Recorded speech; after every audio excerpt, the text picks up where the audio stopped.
इरशाद भट्टी साहब, मैं American judicial system को देख रहा था। वैसे नईम साहब, अगर मैं कहीं गलत करूंगा तो मुझे बता दीजिएगा। वहाँ पे जो सुप्रीम कोर्ट के जजेस होते हैं फॉर लाइफ होते हैं, लेकिन उसको अपॉइंट जो है वो उस वक्त का जो सदर होता है वो उसे मतलब नॉमिनेट करता है। अब अक्सर औक़ात यही होता है कि अगर रिपब्लिकन प्रेसिडेंट है तो वो रिपब्लिकन जज को ही लेकर आता है जिसके ख्यालात राइट विंगर्स हों, रिपब्लिकन्स के करीब मिलते हों। अगर डेमोक्रेटिक प्रेसिडेंट होगा तो डेमोक्रेटिक जज को ही वो फिल इन करने के लिए जो है वो लेकर आता है। ये एक रूटीन की बात है। तो यहाँ पे जजेस की कुर्सी के ऊपर तो कोई भी आ जाए, चाहे पीटीआई की कल को गवर्नमेंट हो, नून लीग की आज है, वो कोई भी जज को नॉमिनेट करेंगे तो इतराज़ यही होगा भाईजान अपना बंदा लेकर आए। मुझे आपका सवाल नहीं पसंद आया, मैं बाइकआउट कर रहा हूँ, तो इसको मेरा राजीनामा आप समझेंगे?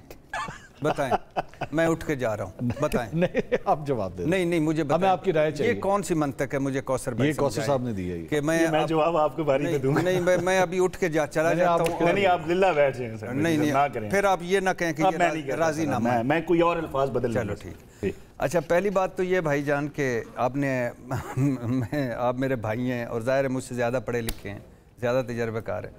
आपको तो मैं ये कभी नहीं कहूँगा कि अमेरिका की मिसालें ना दें या यूरोप की मिसालें ना दें या बरतानिया की मिसालें ना दें। वहाँ जजेस, अदलिया, रिपब्लिकन जो बैठे होते हैं, जो कांग्रेस में हेयरिंग होती है, जो उनका पीछे स्क्रूटनी होती है, जो उनका पीछे बैकग्राउंड होता है, जो एक एक चीज़ देखी जाती है और जज पे जब कोई इल्ज़ाम आता है तो वो किधर चला जाता है। ठीक। और उनके आइन का स्ट्रक्चर भी देख लें। हमारा आइन तो 3 चीज़ों पर खड़ा था ना, एक एग्जेक्टिव, पार्लियामेंट, आज़ाद अदलिया। सहाफ़त हमने चौथा सतून कह दिया था, वो तो खैर पीका आ गया, अब वो तो नहीं है।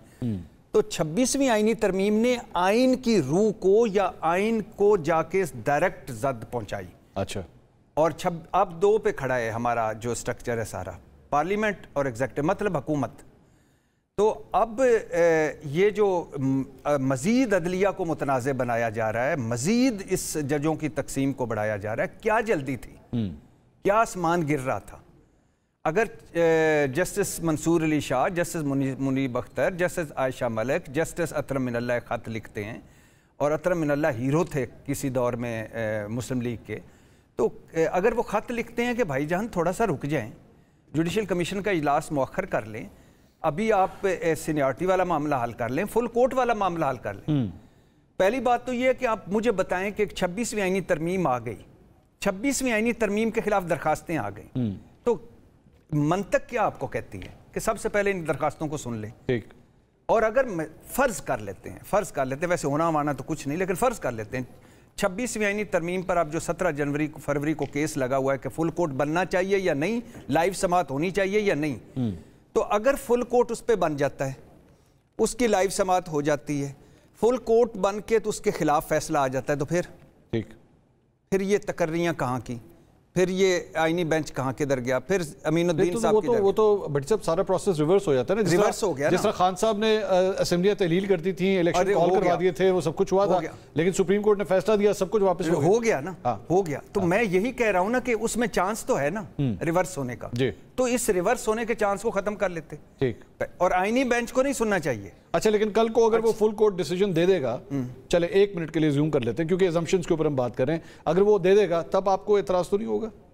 तब क्या एतराज़? 26वीं आईनी तरमीम की मंजूरी पे नहीं, मैं उस पे आता हूँ। एक पहली बात तो ये कि सिर्फ आईनी बेंच को ये केस नहीं सुनना चाहिए 26वीं आईनी तरमीम के खिलाफ, क्योंकि ये मफादात का टकराव है। ठीक है। आईनी बेंच बेनिफिशियरी इसका।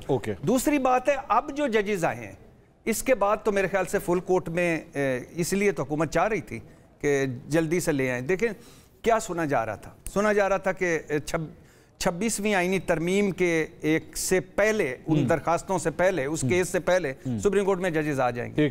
सुना जा रहा था कि एक जज आएगा जिसको इस्लामाबाद हाई कोर्ट का चीफ जस्टिस बनाया जाएगा। सुना जा रहा था कि नए जज जाएंगे, उनके पास इमरान खान के केस लगाए जाएंगे इस्लामाबाद हाई कोर्ट में। यही हुआ। मिनहास के पास, आजम खान के पास यही हुआ, और सरफराज डोगर आ गए, वो बनने के करीब हैं, और ये सुप्रीम कोर्ट में जज भी आ गए।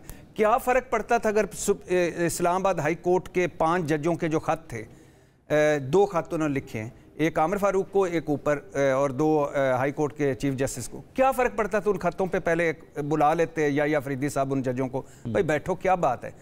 वो क्या कह रहे थे? वो कह रहे थे कि जब आप किसी और हाई कोर्ट से जज लाएंगे और उसको लाहौर से सरफराज डोगर को लाएंगे और उसे आकर इस्लामाबाद हाई कोर्ट का चीफ जस्टिस बनाएंगे, तो ये आइन से फराड होगा। वो कह रहे थे कि जो इधर आता है जज जाएगा इस, तो इधर नया हलफ लेगा और फिर उसके पीछे जाएगा, वो सीनियर नहीं रहेगा। ठीक। तो क्या फर्क पड़ता है जब आप इख्तलाफ को नहीं सुनते। ठीक है। आप और ये आपने लफ्ज इस्तेमाल किया नाराज होकर उठ के, नाराज नहीं, ये तारीख लिखी। हमारे दोस्त बहुत सारे कोई इतराज़ करते हैं, देखें जी आज अलीमा खान ने वैसे कहा कि इमरान खान तीसरा खत लिख रहे हैं आर्मी चीफ को, तो कहते हैं कि जी ये पता नहीं क्या खत होता है, ये तारीख तय हो रही है, ये लिखी जा रही है। अच्छा, आपने तासुरात रिकॉर्ड किए। हाँ, जब आपको चारों तरफ से सुनवाई नहीं होती, जब अब ये भी एक जरिया, जो विल्सन ने खत लिखा है अमेरिकी कांग्रेस वालों ने इधर से कि इमरान खान को रिहा करो, कोई हो जाना है रिहा।